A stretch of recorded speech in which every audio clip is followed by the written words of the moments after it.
মাথাভাঙা কলেজের ইতিহাস বিভাগের শিক্ষক আমজাদ হোসেনকে মারধর ও হেনস্থার অভিযোগ উঠল তৃণমূল ছাত্র পরিষদের বিরুদ্ধে। বর্তমানে ওই শিক্ষক মাথাভাঙা মহকুমা হাসপাতালে চিকিৎসাধীন রয়েছেন। যদিও অভিযোগ অস্বীকার করেছে তৃণমূল ছাত্র পরিষদ নেতৃত্ব। ঘটনায় চাঞ্চল্য ছড়িয়েছে এলাকা জুড়ে।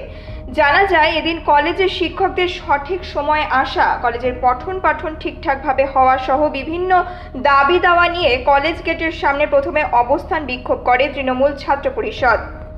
আর গেটের সামনেই বিক্ষোভের মুখে পড়েন ইতিহাস শিক্ষক।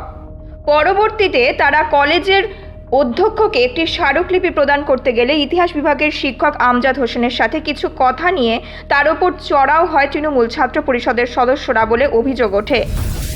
আজকে রুটিন অনুযায়ী আমার 11:30টায় ক্লাস ছিল। তো আমাদের ক্লাস অনুপাতে আমি 11:25-এ যখন গেটে আসলাম, মানে 5 মিনিটের মধ্যে আমি ক্লাসে ঢুকে যাব, 11:30টায় ক্লাস, 11:25-এ এসে দেখি গেট বন্ধ করে দিয়েছে টিএমসিপি স্টুডেন্টরা। এবং আমি বললাম যে আমাকে ছেড়ে দাও, তোমরা কেন গেট বন্ধ করেছো, কি আন্দোলন আছে তোমাদের? আছে আমার 11:30টায় ক্লাস, আর 3-4 মিনিট ক্লাসের বাকি আছে, আমি ক্লাসে যাব। বলে কি আপনি এখন এলেন কেন? আমি বললাম আমাদের তো লেট অ্যাটেন্ডেন্স হয় 12টার পর, তাহলে তোমরা 11টায় দরজা বন্ধ করে দিলে কেন?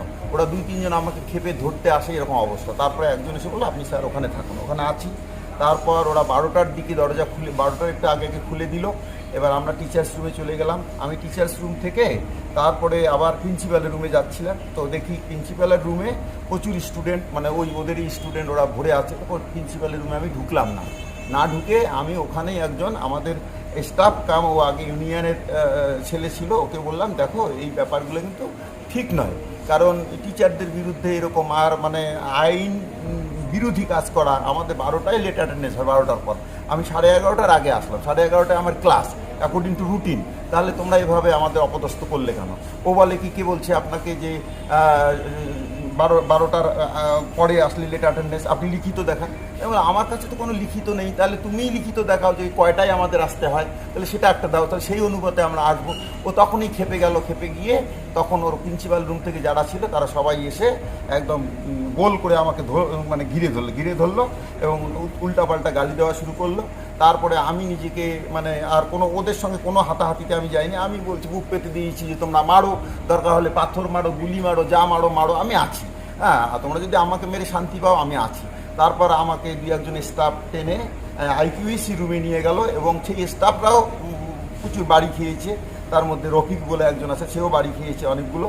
তারপরে আমাকে নিয়ে গিয়ে ওখানে ঢুকালো। ওরা বাইরে থেকে বারবার দরজায় লাথি দিচ্ছে এবং গালি দিচ্ছে, খান ইত্যাদি করে গালি দিচ্ছে। এবং আমি তখন করলাম কি যে না, আমি গেট বন্ধ রাখবো না, কারণ আমি তো চোর নই, ডাকাত নই, আমি একজন শিক্ষক, আমি গেট বন্ধ রাখবো কেন? দরকার হলে যে আরজিকরের মতো আমার মৃত্যু ঘটলো শ্রেয়, আমি দেশের জন্য মৃত্যু ঘটতো আমার, আমি চোর নই, আমি বেরিয়ে যাব। তারপরে ওরা কী করলো, আমাকে আটকানোর জন্য বাইরের দিক থেকে লক দিল। এরা স্টুডেন্টরা দেয়নি, আমাদের টিচার বা স্টাফদের মধ্যে কেউ দিয়েছে। তারপরে এরকম গালিগালাজ। তারপরে আমি কিছুক্ষণ বসে আছি ওখানে, থাকতে আমার মাথাটা ধরে গেল এবং বমি পাচ্ছিল, পড়ে যাবো ভাব। তখন আমি প্রিন্সিপালকে বললাম স্যার আমি একটু হসপিটালে যাব। তারপরে প্রিন্সিপাল বললো যে আপনি একা যাবেন না, আমরা টোটো পাঠাচ্ছি, টোটোতে আসলাম। এসে মানে এমার্জেন্সিতেই গেলাম। তো বললো কি আপনি একটু ভর্তি থাকুন, আপনার একটু প্রবলেম আছে, রেস্টে থাকুন, তাহলে আস্তে আস্তে ঠিক হয়ে যাবে। আর আপনি কি কেস করবেন? না, আমি কেস এসবের মধ্যে যাব না। তবে যে ঘটনাটা ঘটেছে এটা ন্যাক্কারজনক ঘটনা। কারণ কেন কি, আমিও ছাত্র ছিলাম এবং আমি কোচবিহার থেকে দীঘা পর্যন্ত অসংখ্য কলেজে আমি কাজ করেছি। দীর্ঘদিনের অভিজ্ঞতা আমার, আমি অভিজ্ঞ শিক্ষক, স্কুল কলেজ বিভিন্ন জায়গায় কাজ করেছি। আমি এরকম জঘন্য ব্যাপার দেখিনি। স্টুডেন্ট ইউনিয়নের মুভমেন্ট আছে, তারা স্টুডেন্টের স্বার্থে, শিক্ষার স্বার্থে মুভমেন্ট করবে, ঠিক আছে, কিন্তু টিচারদের বিনা কারণে মারতে যাবে বা মারবে এবং 2-4 জন স্টাফকে মারবে, হ্যারাস করবে, এইটা কিন্তু আদৌ আমি ভালো চোখে দেখিনি।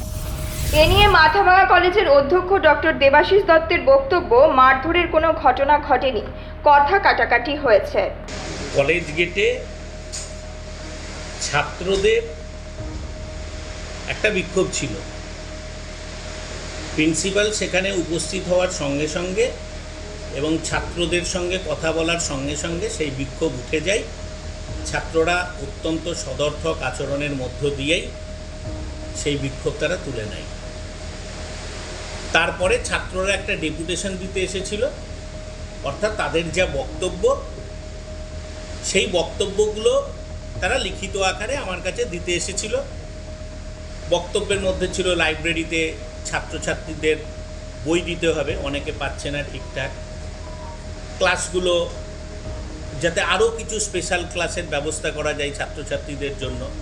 নর্মাল যে রুটিন ক্লাস আছে, রুটিনের বাইরেও কিছু ক্লাস, অনেকে তো থাকে আমাদের এখানে ফার্স্ট জেনারেশন লার্নার পড়ে, এবার কেউ স্লো লার্নার থাকে, কেউ ফাস্ট লার্নার থাকে। এই স্লো লার্নারদের জন্য ওদের একটা প্রস্তাব ছিল যে তাদের যদি একটু স্পেশাল ক্লাসের ব্যবস্থা করা যায়। সঙ্গে কলেজে কিছু জল টল ইত্যাদির সমস্যা আছে, সেগুলো তারা বলছিল। ইতিমধ্যে এখানে আমি একটা হইচই শুনতে পাই।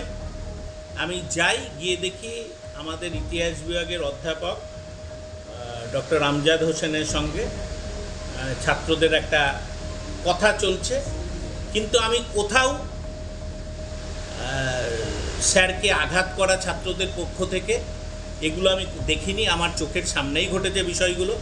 বরং ওই মাস্টারমশাই যখন উত্তেজিত হয়েছিলেন, তখন আমরাই আমাদের আরেকটা রুমে তার সম্মান যাতে রক্ষা থাকে, এবং স্টুডেন্টরা তো মুভমেন্টের মধ্যে ছিল, স্টুডেন্টদের একটা উত্তেজনা এই বয়সে থাকেই, তার থেকে আলাদা করার জন্য টিচারকে আমরা আইকিউএসি রুমে ওখানে রেখে দিই। এরকম ঘটনা আমার চোখের সামনে অন্তত ঘটে। সমস্ত অভিযোগকে পুরোপুরি মিথ্যা ও ভিত্তিহীন বলে দাবি তুললেন তৃণমূল ছাত্র পরিষদের কোচবিহার জেলার সহসভাপতি প্রসূন রায় বিশ্বাস। আচ্ছা, উনি সরাসরি তৃণমূল ছাত্র পরিষদের নামে অভিযোগটা করলেন। তার মানে উনি কি বোঝাতে চাইছেন? যে তৃণমূল ছাত্র পরিষদ কি ওনার বিরুদ্ধে কাজ করছে? সেটা কিন্তু না। এবার আমরা যখন একটা ডেপুটেশনের একটা প্ল্যান নিয়েছি যে একটা ডেপুটেশন দেবো কলেজের স্বার্থের জন্য, বিভিন্ন কাজের জন্য, ক্লাস ঠিকঠাক হওয়ার জন্য কলেজে কিছু কিছু কাজ রয়েছে, সেটা আপনাদের কাজ, সেটা প্রিন্সিপালের সঙ্গে, সেটা আমাদের তৃণমূল ছাত্র পরিষদের ইউনিয়নের রয়েছে, তাদের সেটা ব্যাপার। ডেপুটেশন দেওয়ার পর যখন উনি সবার মাঝখানে যখন তেরে আসলেন, তখন কিন্তু ওনাকে অফিস স্টাফ যারা রয়েছে এবং প্রিন্সিপাল স্যার নিজেও ওনাকে কিন্তু সবাই আটকে ভিতরে নিয়ে যাওয়ার চেষ্টা করেছে এবং নিয়েও গেছে সবাই। নিয়ে যাওয়া কিছুক্ষণ পরে আবার 5-7 মিনিট পরে উনি আবার তেরে আসে। তারপরে কিন্তু আমি তখন নিজেও সামনে যাই এবং আমি নিজেও কিন্তু ওনাকে বলি, স্যার আপনি ভিতরে চলে যান, ঠিক আছে? কারণ উনি আসতেই যেহেতু ছেলেদের সঙ্গে একটা তর্ক বিতর্ক তৈরি হচ্ছে, এবং অফিস স্টাফ আমরা সবাই মিলে কিন্তু ওনাকে আইকিউসি রুমের ভিতরে ঢুকিয়ে রাখি। তারপর ওখানে শান্তনু রাউত স্যার নিজে ছিল, তো ওই স্যারের পিছন দিক দিয়ে দরজাটা বন্ধ ছিল, তারপরে কিন্তু দরজাটা কেউ গিয়ে টাচ অবধি করেনি যে ওনাকে ভিতরে একটা কথা বলবে। আমরা বলে দিচ্ছি যে একটা কথাও বলার দরকার নেই। ওনাকে আমরা কোনো রকম কিছু বলিনি, শুধু একটাই, ছেলেদের একটাই ব্যাপার যে যেহেতু আমাদের গালাগাল করেছে, আমাদের তৃণমূল ছাত্র পরিষদের নামে বাজে বাজে কথা বলেছে, দালাল জঙ্গি এসব বলেছে, একটা স্যারকে একটাই কথা বলেছে, স্যার আপনি এগুলো বলার কে?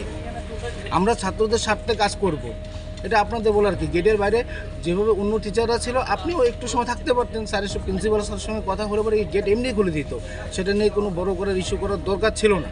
আজকে এইটুকু তর্ক বিতর্ক হয়েছে ওনার সঙ্গে, আর এইটাকে যদি উনি আজকে মারধরের জায়গায় নিয়ে যান, তাহলে সেটা আলাদা জায়গায়। উনি যদি বাইরে গিয়ে নিজের উপর নিজে মারধর করে যদি এমন হসপিটালে ভর্তি হয়ে উনি বলে তৃণমূল ছাত্র পরিষদ ওনাকে মারধর করেছে, সেটা টোটালি মিথ্যা, এবং এটার একটা তৃণমূল ছাত্র পরিষদ একটা কালিমুক্ত করার একটা চেষ্টা।